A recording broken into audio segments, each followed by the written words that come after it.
It's time to review the Harvard Law Review article on the grant of rights.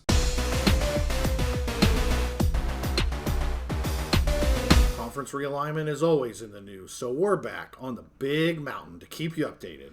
Hey, it's great to have you here on the mountain. If you're new to the channel, we welcome you, and of course, we love to have our normal viewers and subscribers back.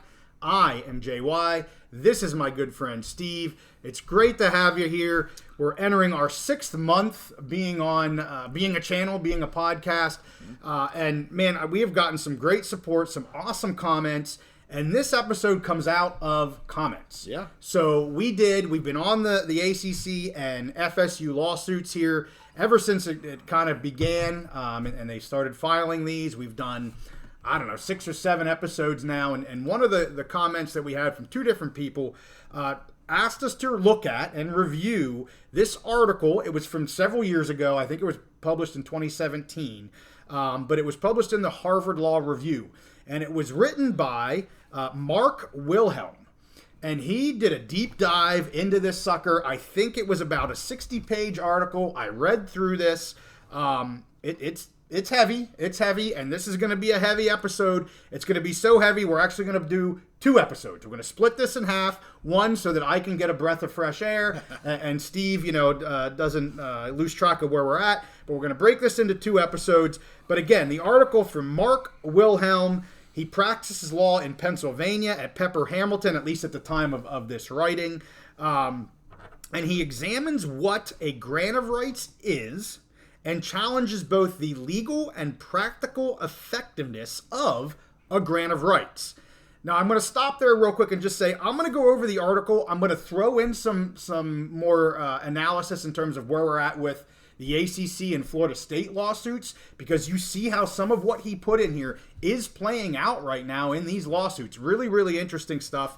I also want to say we aren't lawyers. We don't pretend to be lawyers. We're laymen, but we try to digest this, read these 60-page types of documents, and give you the Cliff Notes versions, the abridged versions. Obviously, we're going to put our comments and opinions in on that. You would call it an analysis, I don't know, but our comments and opinions in on it as well. But let's get into this. So his main points of this article, I'm going to break it down. We're not going to cover everything. He gets into some mathematical equations in some of this. I am certainly not going to bore people with that. If you're interested in that, take a look at it. I will put the link in the description down below down below in our description. But the main points here: number 1, the main reasons for realignment and leaving a conference.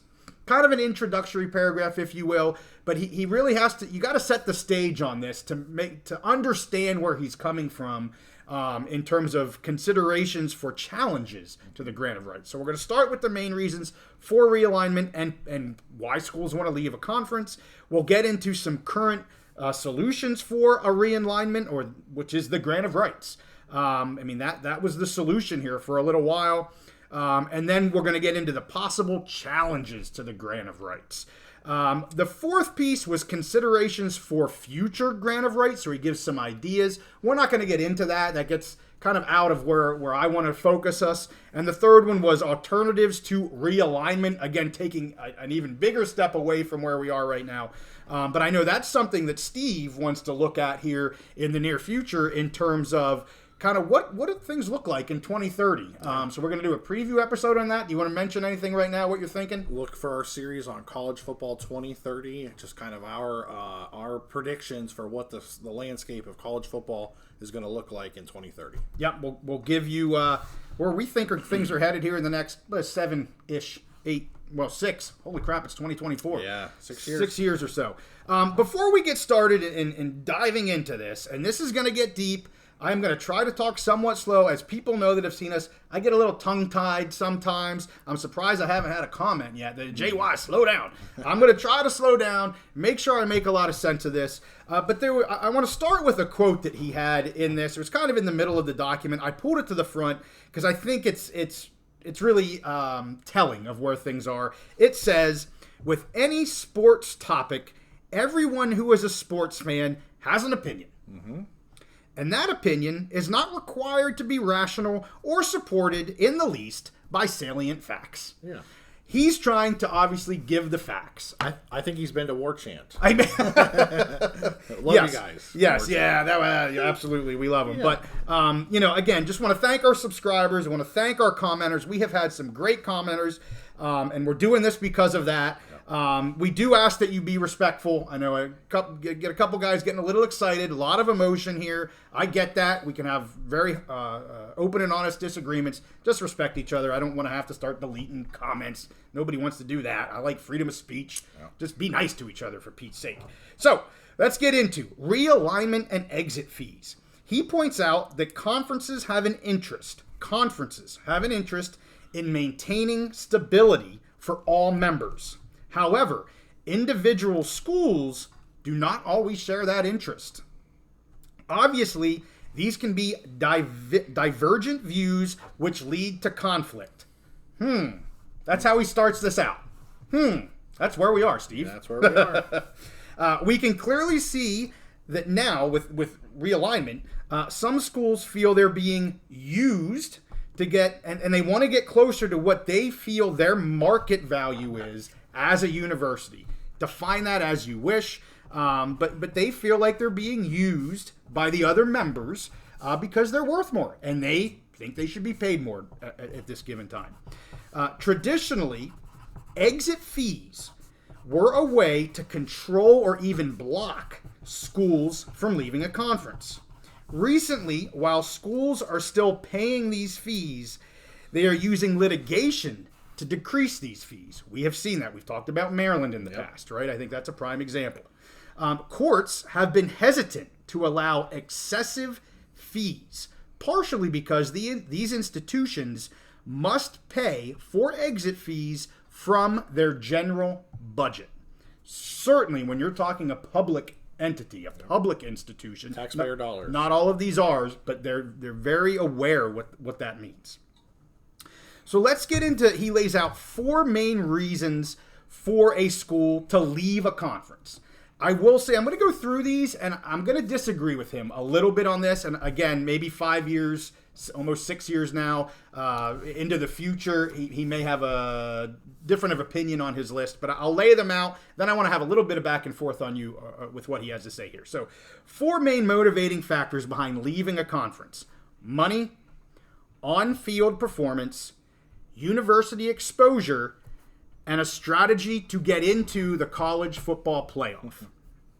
Let's start with money. To me, obviously, the biggest one. The biggest one, I think everybody would agree. Money is the biggest probably reason that schools are looking to do this. The revenue's mainly for, obviously, the athletic department. He suggests that the current wave of realignment is not caused by revenue. He states that there seems to be a larger focus on excellence and prestige rather than financial gain. That was a comment in 2017, and I would say I don't necessarily agree with him on that. I get that there's a reason for excellence and prestige, but I think money is absolutely the driving factor right now in a lot of this, especially when we're talking about, again, public entities, trustees for public entities that have fiduciary responsibilities to this. So I said I wasn't going to give my opinion on it. I just did. Okay. Next one, university exposure. Traditionally, collegiate athletics was focused on attracting attention to the academic part of the university through their athletic programming. The school would receive increased attention and applications. Studies show things like the NCAA basketball tournament and high-profile bowl games do have this effect. Absolutely. The U.S. News and World Report ranking usually increases academically after athletic successes. Next one, on-field winning performance. One study showed that an athletic director's performance-based bonuses was tied to on-field winning programs and not the ability to make money for the athletic department. This can be an overlooked reason for pursuing realignment. He also points out that it's unclear if conference realignment is effective at increasing on-field performance. However, it does suggest that competitive balance is increased with realignment. Last one.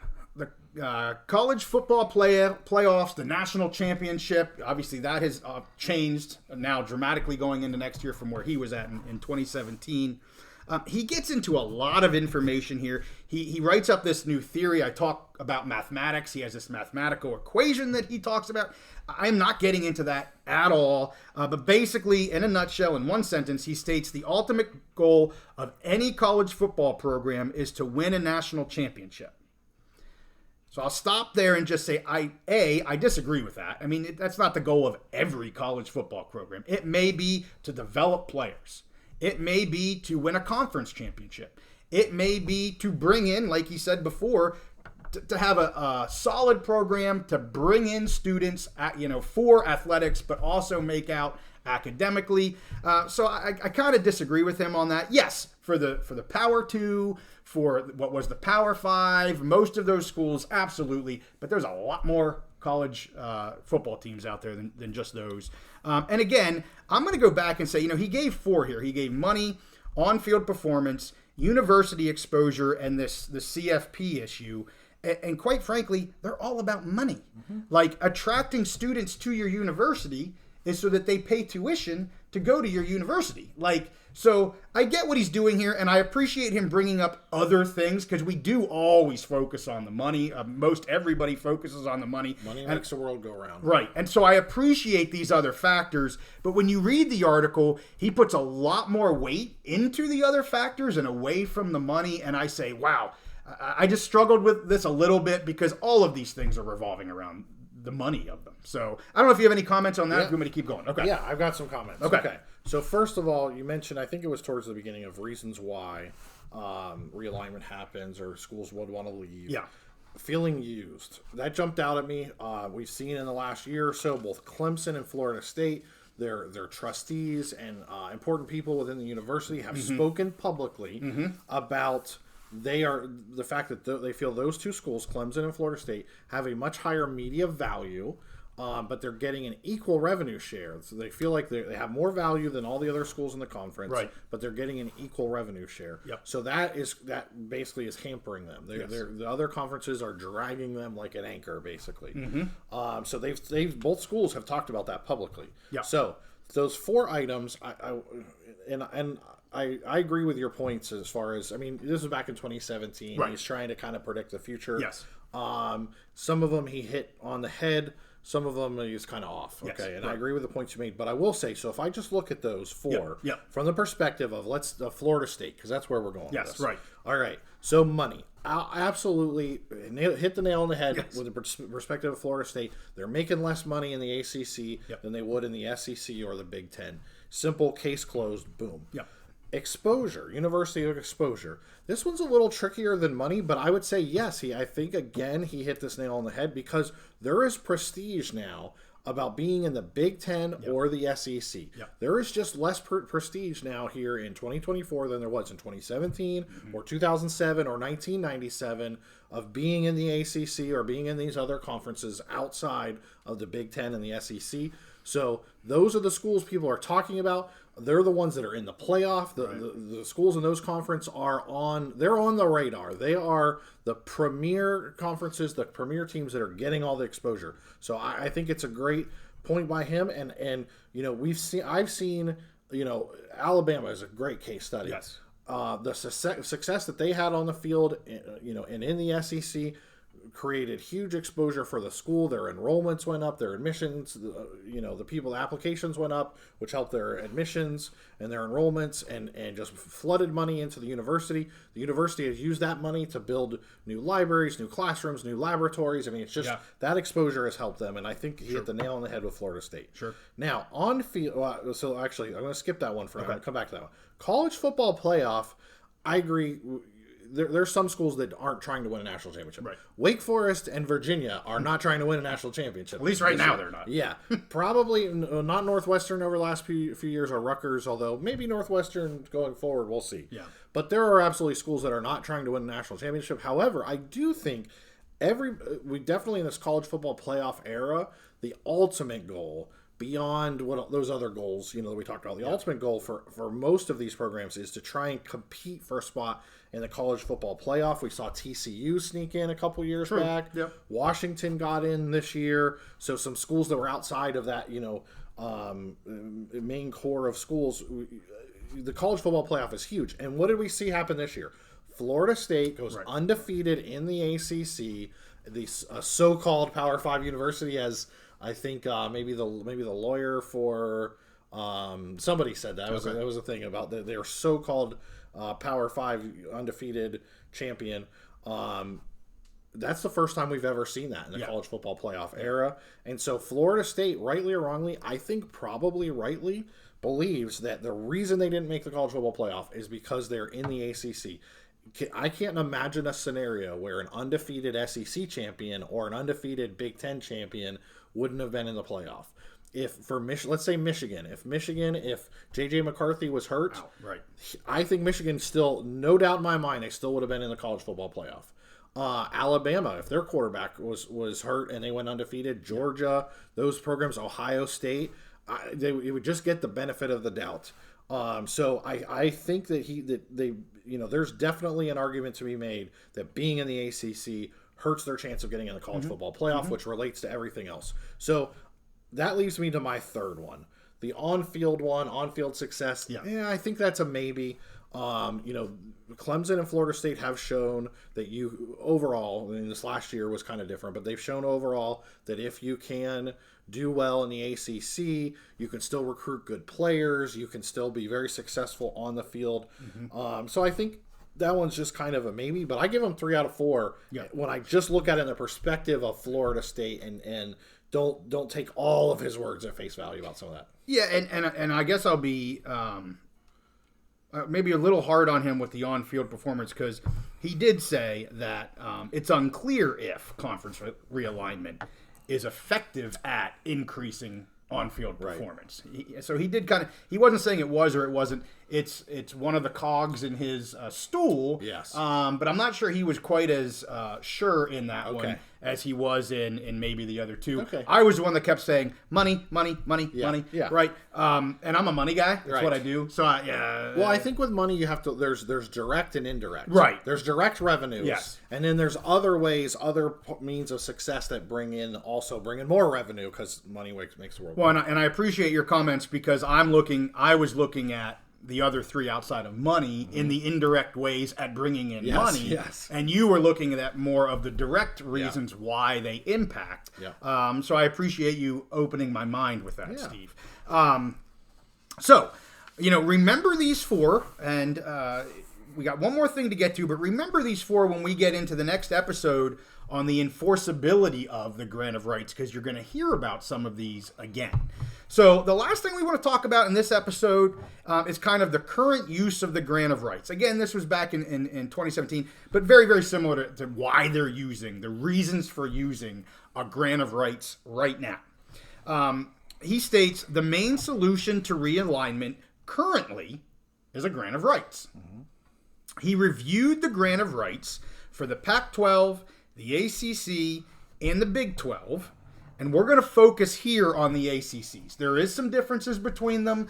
I don't want to confuse people talking about what the differences are. We're doing this episode because of the issues with the ACC, so I'm going to focus a little bit more on that. He does have a portion with the Big 12. He didn't have the Big 10s because they all said no.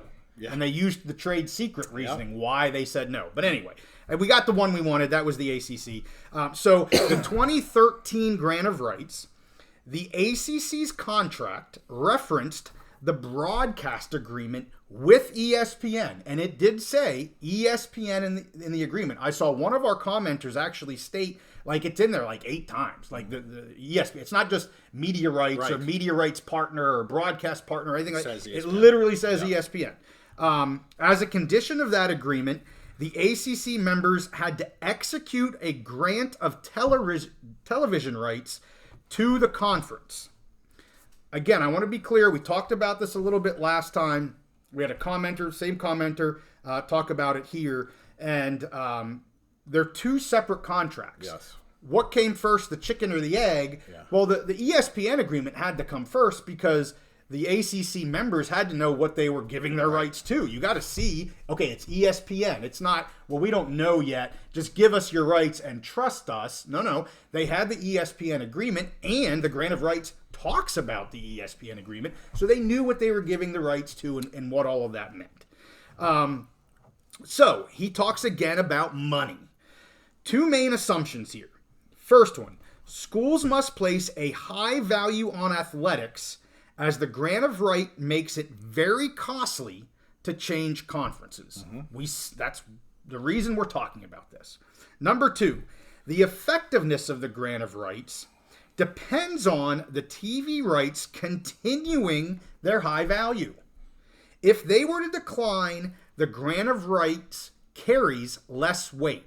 Now you might say, well, duh. Look at where we're at. Look at these hundreds of millions of dollars we're talking about with the Big Ten and SEC. Yeah, that's where we're at right now. That's not where they were in 2017. And even right now, you don't know what the ACC or what new media rights deals are going to look like. We heard that with the Pac-12 and how difficult the environment is right now in media rights. And so that kind of gives you the other side of the coin, if you will. Everybody obviously is talking about this is the money. This is how you're making money from this. But the other side is, hey, people become less interested. The media right values go down. Yep. Where does that leave people? So, Steve, as we know, the marketing value, like I said, has only increased since he wrote this.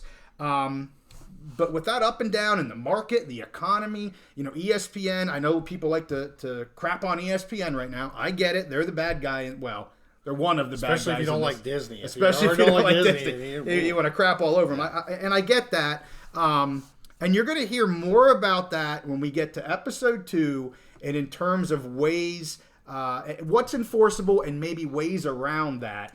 But there are two sides. I'd say I'm sticking up for them. I don't want to say that. But there's two sides to that equation. They're putting forth these media rights for 10 years, 12 years, whatever it is.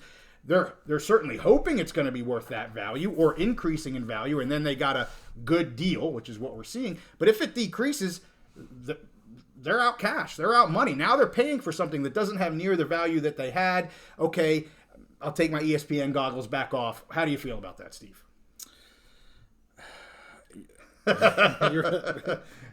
Well, here's the thing is, I think the important part is to view the entire grant of rights as they're basically making the ACC a conduit of they're a pass-through. They're a pass-through of the schools granting their rights to ESPN. Yep. Now, I think there's some people that want to just let's keep ESPN, let's keep ABC out of the deal. This is between the conference and one individual member school. But I don't think you can do this. The way it's constructed, the way they constructed the grant of rights, they did this intentionally, and everything is linked. And so, yes, it made the grant of rights very strong. It put a incentive to not change conferences, but also it complicates the matter so much. We've talked about the state of Florida and how we have the different states. We have public institutions in different states. Well, what's been going on with Florida? Yeah. We try and stay away from politics, but you have the governor of Florida who's been in this long battle with the Disney company who owns ESPN.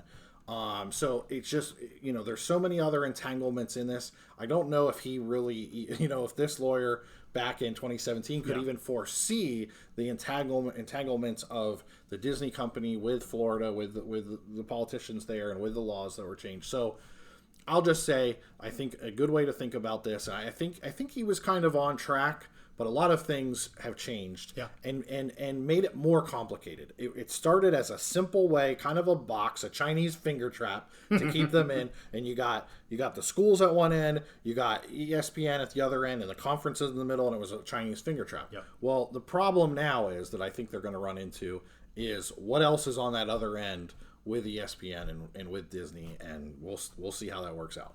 Well, and we're going to wrap this up, but that actually is a perfect segue into these 4 items and your analogy of a Chinese finger trap. Up until now, everybody's been fine staying in the trap. Yep. Nobody's tried to break out of it. And here we've got the first school trying to break out of it. And, we're going to leave it there at that. I will say, here are the 4 items we're going to talk about in the next episode, where he, again, has some legal issues that may be problematic for the grant of rights. The first one is his biggest, and that's irrevocability. And, that's one word, but he gets into a lot of detail on irrevocability. We'll talk about that. He talks about liquidated damages. We talked about that in our previous episode here a couple of days ago in terms of what the one attorney from that law firm thought about liquidated damages. She said there could be some issues here with liquidated damages. He would agree with that as well. He talks about a lack of specific performance, and then overall, it's just generally vague. But was that done intentionally, Steve? Was that done intentionally? You kind of brought that up when we talked jurisdiction. Yeah. So, are they dumb or are they, leaving it out for a reason? So, with that, we're going to wrap this one up. Come back for episode 2. Again, we're going to get into the details of where he thinks you could pierce the iron and break this ironclad ship, so to speak. We'll get into that. We thank you guys for watching. Give us the comments. We love it. Be respectful, but give us the comments. Give us some likes. Subscribe if you like this. We got a lot more to come. We'll see you next time on the Big Mountain. Can't wait for part 2 of this discussion.